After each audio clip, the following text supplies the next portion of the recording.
Hello, it's me, Punchy.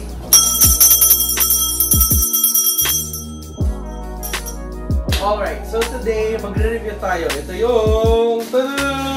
Ayan.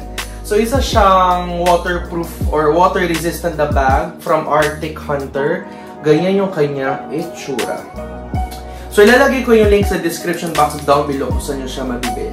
So, yun. Buksan na natin to and let's see kung maganda ba siya. Let's go! Alright, so ito na yung 5-in-1 bag raw from Arctic Hunter. So, ganito yung kanyang itsura.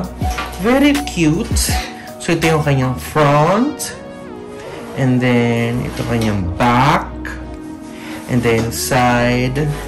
And then, side. So, yan. Pag-usapan muna natin yung tela niya. Yung tela niya is like this, oh. Ano siya? Hindi siya leather. Para siyang... telang merong coating, parang hindi siya mabasa. Kasi ito parang goma yata to. Tapos meron here Arctic Hunter na logo. Nakalagay yata sa leather ito or something. And then sa front, naka-velcro lang siya. Ayan. Velcro. And then ito yung unang pocket. So itong yung yung zipper niyo. Arctic Hunter. Plastic yata to. Cute. So, pag open mo, ganito yung laman. Yung tela is like this. Parang tela sa yung peg niya na madulas. Na may pa-design. Ewan ko nung shape yan. 1, 2, 3, 4, 5. Hexagon, diba?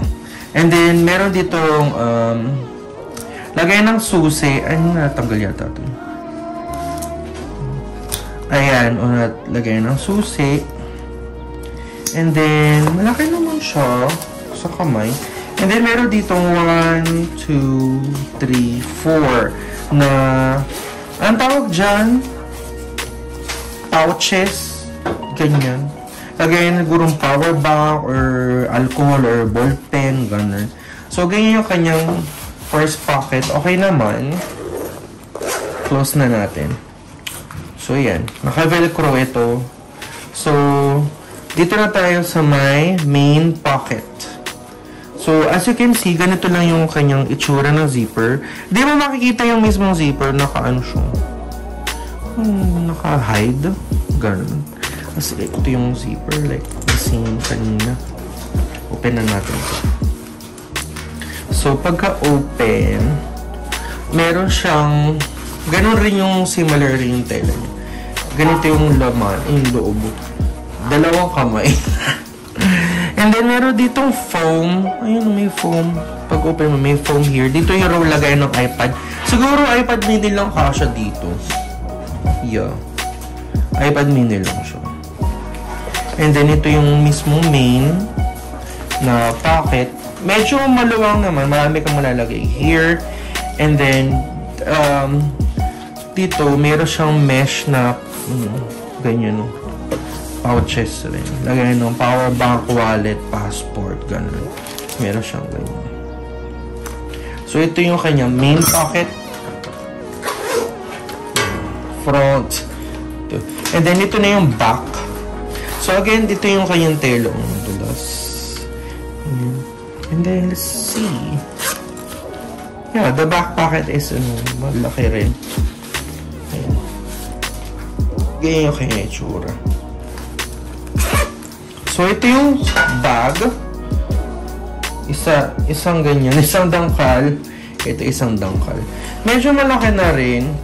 And then, let's talk about the strap. The strap is like this. Sa gilid. Okay ba na may hardware na ito?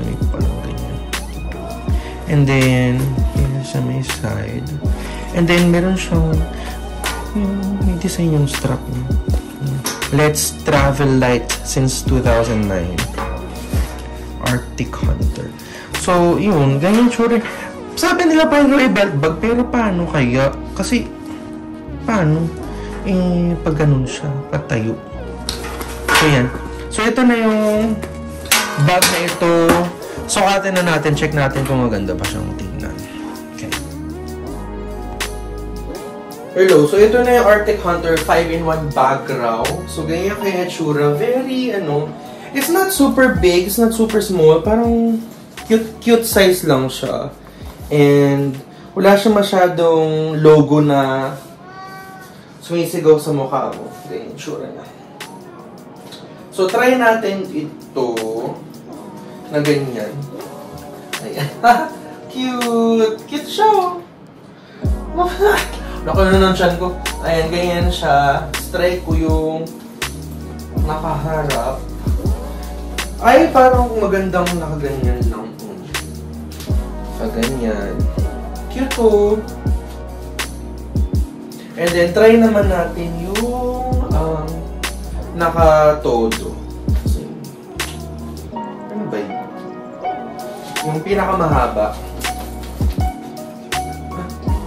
Meron siyang like this nag-i-stop sa sa strap.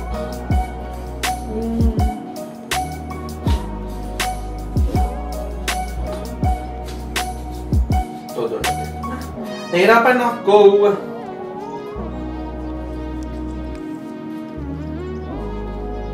Pwede na yan. So ito yung mahaba. Try natin yung mahaba. Ganyan, sure niyo, oh. Messenger hand. Good naman. And then, pwede rin siyang gawin clutch. Tanggalin mo lang yung mismong strap para maging clutch bag lang. Just go, clutch bag mo ba ito? Hawakan mo siyang ganyan. And then, binili ko siya because of, so pwede rin siyang belt bag, pero I'm not sure. Pwede rin belt bag. Let's try kung maganda pa siyang belt bag. Kasi, alam mo yung niya, yung sa gilid niya, patayo, padiretso siya. Hindi siya yung paganon. Tama siya magiging belt bag. Pero let's try. Try natin. Ito yung front, di ba? Parang weird naman siyang belt bag. True ba?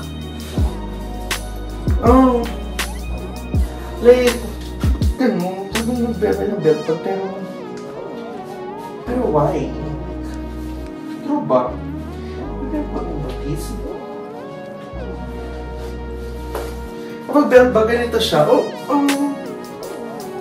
I'm not sure if I'm comfortable. Kasi tingnan mo yung sa gilid, parang siya ganun. Hindi siya yung pa-belt bag talaga na dedicated for belt bags talaga. Ay, gana. Akala ko pa naman. Ayan, ganyan. Ooh, okay. So, ganyan siya rin pag belt bag. It's not bad. It's not bad. I am not complaining too much. It's not bad. Yeah, nakalaylay lang this. But, this is the belt bag. Yeah, it's pwede. Pwede. Kasi yung main pocket. Ito. Wala. Ayan. So, pag belt bag din yan siya.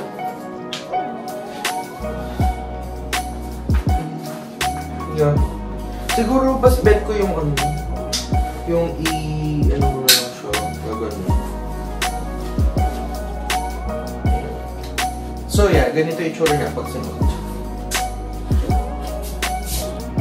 Ayun, so tapos na nating i-review itong 5-in-1 bag from Arctic Hunter. So far, so good. Okay naman siya. Cute yung kanyang design and water resistant. Pwede mo siyang dalhin sa beach or kapag magmamotor ka at umuulan, yung cellphone mo ay hindi mababasa. So yeah, this is super cute. So again, ilalagay ko yung link sa description box down below, yung link kung saan nyo mabibili it is. So yun. Thank you so much for watching. Bye-bye.